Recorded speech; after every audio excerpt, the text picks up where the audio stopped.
Yosemite. Granite walls that scrape the sky. Waterfalls roaring through mist. Trails older than memory. But for all its beauty, this park holds stories that don't fit neatly on a postcard. Stories whispered through dark pines and echoed off stone cliffs. Tonight we follow 6 of those stories. A boy's voice crying from a mountain lake. A hotel where history still moves the furniture. A valley where shadows aren't always your own. Are you ready? Sit back, breathe deep, keep the lights low. Because Yosemite doesn't only protect nature, it guards secrets. The Ghost of Grouse Lake, September 1857. Galen Clark, a man who would become Yosemite's first official guardian, treks through the Sierra Nevada wilderness. The path is narrow, cutting between towering pines and jagged granite. The air is sharp and cold, each breath visible in the morning light. Clark hikes slowly, scanning for wildlife, careful with every step as the trail climbs higher. Ahead lies an alpine tarn, perfectly still, surrounded by rock walls and forest. Grouse Lake, a mirror of glass in a stone bowl. That's when he hears it, a faint cry, thin, fragile. It cuts through the silence like a knife, high-pitched, broken, the kind of sound that makes your stomach tighten. Clark stops, listening. It comes again, drifting from the lake. He drops his pack, scans the shoreline, and calls out. The forest answers only with wind. Convinced it's a puppy abandoned by a hunter, he pushes through brush, searching the edges of the water. There's nothing. He calls again. The cry echoes back, closer, but the shoreline is empty. Later that day, Clark joins a group of Awanichi hunters camped near the lake. Around the fire, he mentions the sound. Their reaction is immediate. Eyes narrow, voices drop. One elder warns him the lake is cursed. Long ago, a boy drowned here. His spirit calls out, luring people into the water. Anyone who steps too far never returns. Clark, a practical man, is skeptical. He assumes a loon or another water bird. But curiosity wins. He returns alone the next morning. Stand there with him. Picture the lake, black as obsidian. No ripples on the surface. The cry comes again, sharper this time, chilling him to the bone. The air feels heavier, the silence unnerving. No birds, no wind, just that sound. The story spreads. For over 160 years, hikers and campers report the same experience. A child's voice pleading for help in the dead of night. Some wake to splashes, followed by silence. Rangers dismiss these reports as imagination or echoes bouncing off rock walls. But the tales keep coming. Grouse Lake gains a reputation as one of Yosemite's most haunted places. Clark documented his encounter carefully. His reputation gives the legend weight. Today, Grouse Lake looks peaceful, framed by granite cliffs and towering firs. Yet many visitors describe unease, a sense of being watched from beneath. Step close to the shore at sunset and listen. That faint, pleading cry may not be wind through the pines. Step back, because the next story takes us into Yosemite's grandest building, where history still moves in the dark.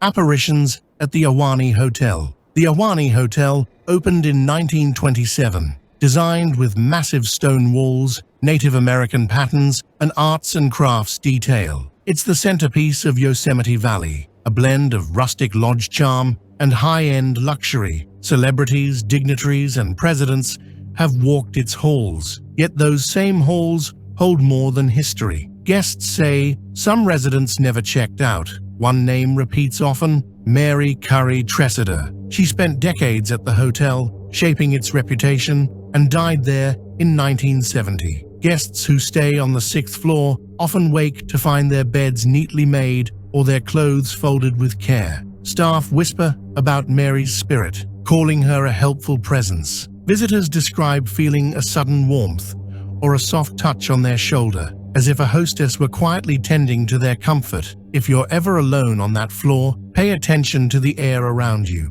People swear it changes, becoming still and heavy, as though someone else is standing nearby. Sometimes guests report hearing the faint rustle of skirts when no one is in the hallway. Then there's the Kennedy chair, President John F. Kennedy stayed at the Ahwahnee in 1962. Recovering from severe back pain, he requested a rocking chair. That chair is long gone, but guests claim a chair still rocks by itself in his old suite. Security guards have seen it too, rocking gently in an empty room. Stop and picture that for a moment. A chair moving slowly in a silent, empty space. The sound of wood creaking in rhythm while no one sits there. Reports continue year after year. Employees come and go, but stories remain consistent. Guests speak of cold spots in warm rooms, whispers in empty corridors, and footsteps behind them when no one is there. Paranormal investigators have conducted tests,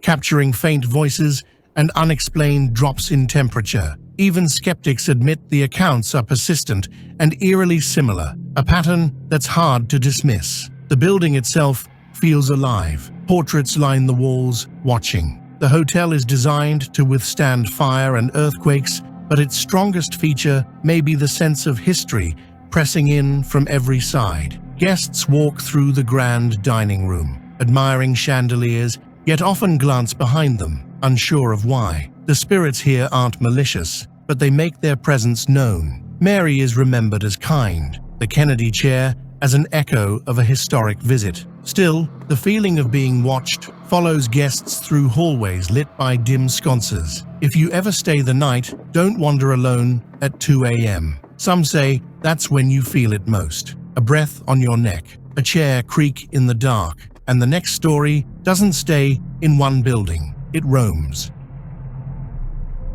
The Fresno Nightcrawlers in Yosemite CCTV footage. Grainy, static cutting across a dark Fresno driveway in 2007. That's when the world first saw them. Thin, white, walking shapes. Humanoid, but not. Almost like pants drifting forward on their own. The video went viral, and the mystery spread fast. People called them the Fresno Nightcrawlers. For years, sightings stayed local. Then, in March 2011, Yosemite National Park added fuel to the fire. Security cameras meant to catch vandals recorded something else entirely. Two figures crossing a quiet meadow at night. No sound, no explanation. The larger figure glided first. Behind it, a smaller one. Viewers studying the footage speculated about a parent and child. Others pointed to their strange proportions. Long, thin legs, almost no torso. The footage, clearer than the Fresno clip, showed something odd. Web-like membranes between their limbs. Freeze the frame and lean closer. Those aren't shadows. Some believe it's a type of camouflage. Others think it's evidence of something extraterrestrial. Skeptics argue the videos are hoaxes, costumes on stilts, puppets, or simple editing tricks. But experts have analyzed both tapes and struggled to prove fakery. The Yosemite footage, recorded by park rangers with equipment designed for security, adds credibility. Investigators say the creatures' movements are difficult to replicate. Their gait doesn't match a person's stride, and their proportions don't make sense for a human in disguise. Since 2011, stories of the Nightcrawlers have become part of Yosemite lore. Some visitors claim to see them from campsites, gliding silently through tree lines. Others describe finding strange tracks, elongated, shallow impressions with no heel or toes. Paranormal groups visit Yosemite specifically to search for them, using infrared cameras and audio sensors. No one has captured definitive evidence, but the myth continues to grow. Look at that footage again. The meadow, lit only by the camera's infrared lens. Two pale shapes drift past. No arms, no sound. They move as if gravity doesn't matter. The image is unsettling because it feels wrong. Natural predators don't move like that. People don't either. It's something else. Whether cryptid, spirit, or elaborate hoax, the Fresno Nightcrawlers have become one of Yosemite's most famous mysteries. Watch your step if you walk those meadows after dark. Some say they watch back. And the next story is even more unsettling because these disappearances are all too real.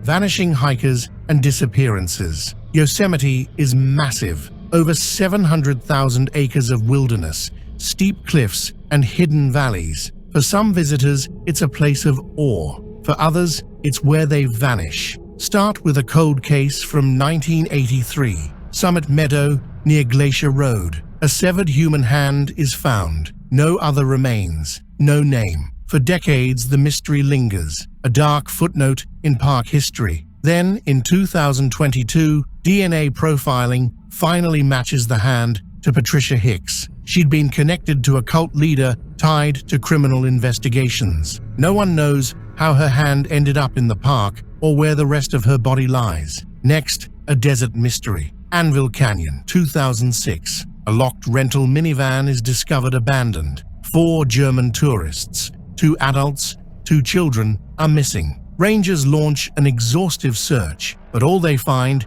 is a single beer bottle. No tracks, no clues. 13 years pass before hikers stumble upon human remains miles from the car. The discovery answers some questions, but not all. Why they left the safety of their van. Why they strayed so far from known routes. Then there's the Mirror Lake tragedy in July 1996. 3 women, Carol Sund, her daughter Yuli, and their friend Silvina Pelosso head out for an afternoon hike. They never return. Weeks later, a burned car is found off a remote road. 2 bodies inside, charred beyond recognition. Julie's body is discovered later, hidden near a trail. The case is ruled foul play, but questions linger about how the victims were targeted in one of the busiest national parks in America. These aren't isolated cases. Search and rescue teams recover missing hikers every year, but dozens remain unsolved. Some disappearances are chalked up to weather, poor planning, or rugged terrain, but others leave behind scenes that don't make sense. Cars locked, supplies untouched, footprints leading nowhere. Investigators talk about Yosemite's vastness, how easy it is to step off a trail and vanish. Still, some cases feel different, wrong. Pause and think about that. Families hiking the same trails today pass the places where these events unfolded. Parking lots where cars sat untouched for days. Meadows where helicopters searched for clues. The park feels safe because it's popular, but its scale swallows mistakes in minutes. Some locals say certain places in Yosemite don't want to be found. And looking at these cases, you might believe them. Stay close to the trail, because the next mystery moves through this park without leaving footprints at all. Eerie sounds and phantom voices. Some of Yosemite's most unsettling stories aren't about what you see, they're about what you hear. For generations, campers have whispered about strange echoes and voices carried on the night air. One of the park's oldest legends comes from a game known as Elmer. Rangers first recorded it in the 1930s. The idea is simple. You stand in a clearing, call out Elmer in a loud, exaggerated tone, and wait for the echo. Most times, it's harmless fun, but many say the voice that answers is not an echo at all. People describe replies that sound human but wrong, drawn out, distorted, and coming from strange directions. Some claim they heard laughter, others whispering from right behind them. Rangers have long dismissed these tales as sound bouncing unpredictably off Yosemite's granite walls. Yet those who've played insist the voices seem alive. They mimic your call, then move closer. Picture yourself there now. The forest is silent, your breath loud in your ears. You call out. Something answers. Would you try again? Lean in closer. Listen. The stillness feels heavy, as if the forest itself is waiting for your next move. Another legend focuses on Pohono, a spirit said to guard Yosemite's waterfalls. According to a Wanatchi tradition, Pohono lures travelers too close to cliffs, drawing them toward the misty edge. Historical records back the danger. Bridal Veil Falls and Chilnualna Falls have claimed dozens of lives, even from experienced hikers. Survivors often describe a sudden dizziness, or hearing faint voices louder than the crashing water calling them forward. Some say they felt hands at their back, though no one was there. Tour guides mention Pohono casually, but off record, some rangers admit they won't hike near certain falls alone at night. Paranormal teams have brought audio recorders to these areas. They claim to capture low murmurs and strange tones, even when no one else is present. Skeptics blame the roar of falling water, wind, or shifting air pressure. Believers say the spirit has never left. Imagine standing at the base of Bridal Veil Falls now. The spray chills your skin. The roar is deafening. You feel safe because others are nearby. Then your name is whispered. It's soft, calm, and close. You turn. The trail is empty. The wind feels colder. Stories like this spread because they're easy to picture and impossible to forget. Yosemite is known for its natural music, birdsong, rustling pines, and waterfalls that thunder like drums. But for those who've heard something unnatural, the park's beauty carries fear. The Elmer game continues, though some refuse to play again. Keep your ears open. The next story reaches beyond sound. It's about curses that never faded. Ahwahnechee legends and curses. Long before Yosemite became a national park, the Ahwahnechee people lived here. Their oral histories describe a valley shaped by powerful spirits. To them, every waterfall, cliff, and meadow carried meaning. Breaking the natural balance invited consequences. Generations of stories warn about cursed trails, sacred springs, and spirits guarding this land. Elders taught that the valley was alive.